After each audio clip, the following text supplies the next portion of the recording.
Hello everyone, my name is Bernard Muhia. Welcome to the Zingi Environmental Series. In today's video, we're going to look at gender inequality in climate change.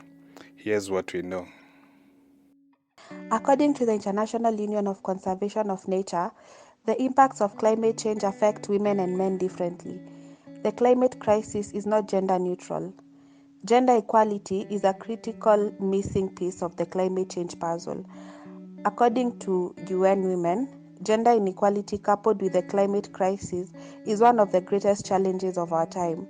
It poses threats to ways of life, livelihoods, health, safety, and security, especially for women and girls around the world. Women are often responsible for gathering and producing food, collecting water and sourcing fuel for heating and cooking. With climate change, these tasks are becoming more difficult. Extreme weather events such as droughts and floods have a great impact on the poor and the most vulnerable, and 70% of the world's poor people are women. Climate change affects women and men differently. However, gender inequalities mean that the choices for women are severely constrained in the face of climate change, thus making women more vulnerable to climate change. For example, land ownership restrictions for rural women mean that they might not have access to productive farmland, whilst the lack of financial capital means they cannot easily diversify their livelihoods. Across the world, women depend more on, yet have less access to natural resources. Women and girls' health is endangered by climate change and disasters by limiting access to services and healthcare, as well as increasing risks related to maternal and child health. Research indicates that extreme heat increases incidence of stillbirth, and climate change is increasing the spread of vector-borne illnesses such as malaria, dengue fever, and Zika virus, which are linked to worse maternal and neonatal outcomes.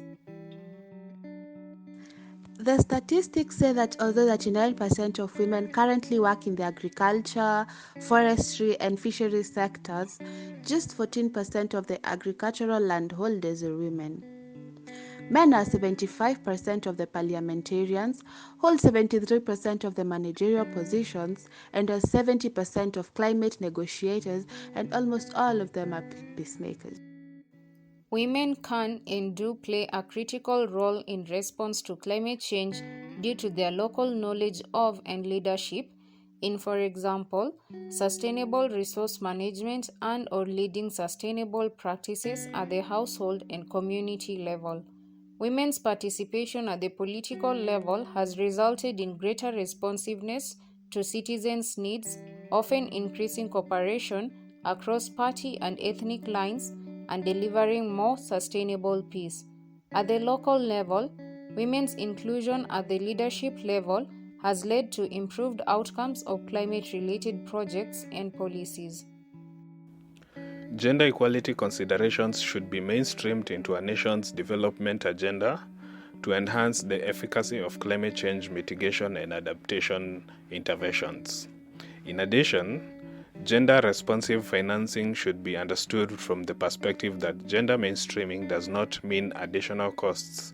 In fact, it ultimately renders climate interventions more effective and efficient.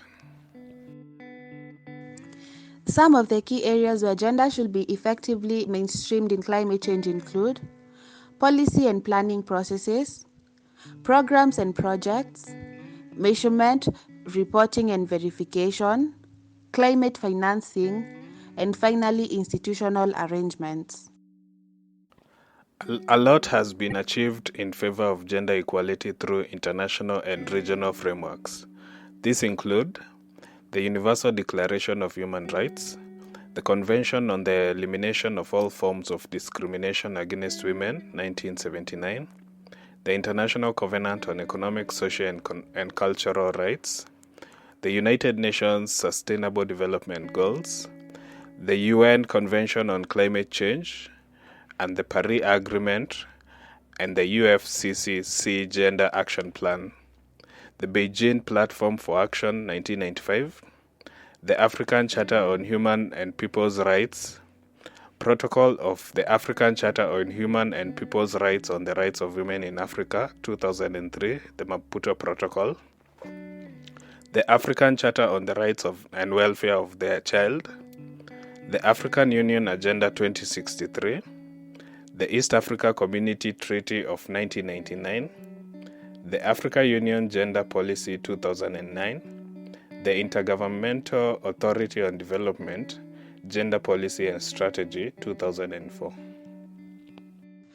National frameworks include the Constitution of Kenya 2010, Vision 2030, Medium Term 3 which runs from 2018 to 2022, projects like the Women Enterprise Fund, the WEZO Fund, the National Government Affirmative Action Fund, access to government procurement opportunities, among others. National Gender and Equality Commission Act 2011, National Gender and Development Policy 2019, Climate Change Policy, Climate Change Act 2016. Despite policies and legislative frameworks, gender disparities still persist in legal, socio-economic, and political levels of decision-making, as well as in access to and control of resources, opportunities, and benefits, including in relation to climate change response. This is due to the slow implementation process, gaps in the law, delayed enactment of gender-related legislation, unavailability of financial resources, the misinterpretation of the concept of gender as applying to only women rather than to women, men, boys, and girls, lack of awareness on the topic of gender mainstreaming into climate change, lack of understanding and clarity about the relevance of gender to climate change planning and budgeting processes and practices, lack of institutional capacity and expertise on the topic of gender, limited gender-related institutional structures, limited women's participation, weak coordination, harmonization, and networking among actors at all levels. Global negotiations have increasingly reflected the growing understanding of gender considerations in climate decision-making.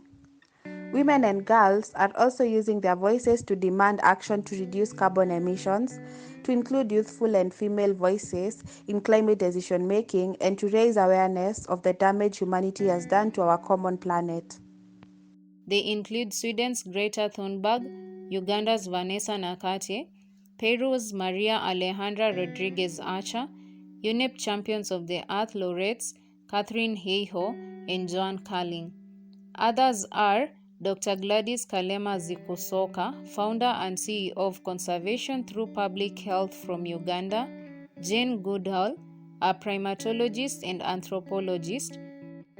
In Kenya, the list includes Anita Soina, who was the 2022 youngest candidate for a parliamentary seat in Kajiado North as a Green MP, Rahima Polet, a COP26 attendee, Modesta Lin, the former chairperson at Kenya Inter-University Environmental Students Association, Elizabeth Wathuti, regional finalist for the UNEP Young Champions of the Earth, Nzambe Mati, a UNEP Young Champion of the Earth 2020 Africa, Rukia Ahmed Abdi, who is Vice Chairperson of the Kenya Inter-University Environmental Students Association, Sandra Nafula, a model and co-founder at Tawi Project, Fiona Njeri, founder at GRICOP and former Miss Environment at Africa Nazarene University, Wangui Kimani, founder of Conservation Warriors, among many others. We are in this fight against injustice and inequality in climate change together, both men and women. The United Nations Population Fund recognizes that gender equality cannot be achieved without the involvement of men and boys. Gender equality requires partnership between women and men. Today, it is widely recognized that improving women's status and advancing their rights yields benefits for whole societies, not just women and girls. Change is slowly taking place, and men are increasingly working alongside women to support gender equality and the empowerment of women and girls. Research also shows that men want to be involved, and that many welcome the idea of mutually satisfying relationships built on trust and communication. The recently concluded general elections in Kenya are a testament that society is embracing female leaders in elective positions like those of members of parliament, county assembly, governor, and senator. Male leaders can become valuable allies too. Despite the slow progress towards gender equality globally, there is reason to be hopeful.